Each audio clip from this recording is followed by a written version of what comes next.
ప్రియమిత్రుడా, అవును, దేవునికి, మానవాళికి మధ్య యేసుక్రీస్తు మాత్రమే మధ్యవర్తి అని తిమోతికి వ్రాయబడిన 1 లేఖ 2 అధ్యాయం 5 వచనంలో ఉంది.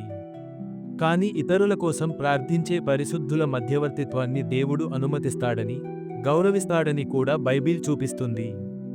ఇప్పుడు బైబిల్లోని 3 సంఘటనలను ధ్యానిద్దాం. కానాలో జరిగిన వివాహంలో మరియ ఆ జంట కోసం యేసుతో, వారికి ద్రాక్షారసం లేదు అని వేడుకున్నారు. మరియు ఆమె అభ్యర్థన ద్వారా యేసు తన మొదటి అద్భుతాన్ని చేశాడు.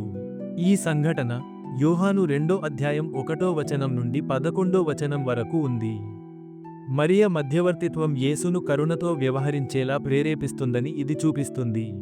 ప్రకటన గ్రంథంలో 5 అధ్యాయం 8 పరలోకంలోని పరిశుద్ధులు ధూపద్రవ్యాలతో నిండిన బంగారు పాత్రలను, అవి పరిశుద్ధుల ప్రార్థనలు అని అర్పిస్తున్నారు. దీని అర్థం పరలోకంలో ఉన్నవారు, అందున మరియ, వారిలో అత్యంత పవిత్రమైనది కాబట్టి, మన ప్రార్థనలను దేవునికి సమర్పించడంలో చేరతారు. అలాగే సిలువ వద్ద యోహాను 19 అధ్యాయం 26-27 యేసు తన శిష్యుడితో, ఇదిగో నీ తల్లి అని అన్నాడు. ఆ క్షణం నుండి మరియ విశ్వాసులు అందరికీ ఆధ్యాత్మిక తల్లి అయ్యారు. సహజంగానే తన పిల్లల పట్ల శ్రద్ధ వహించి మధ్యవర్తిత్వం వహిస్తారు.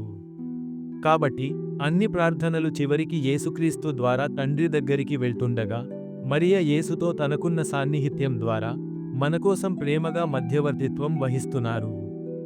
ఎల్లప్పుడూ మనల్ని మరియ తల్లి, ఆయన దగ్గరగా నడిపిస్తున్నారు అని చూపించే ఉదాహరణలను బైబిల్ మనకు ఈ సందర్భాలలో చూపిస్తుంది.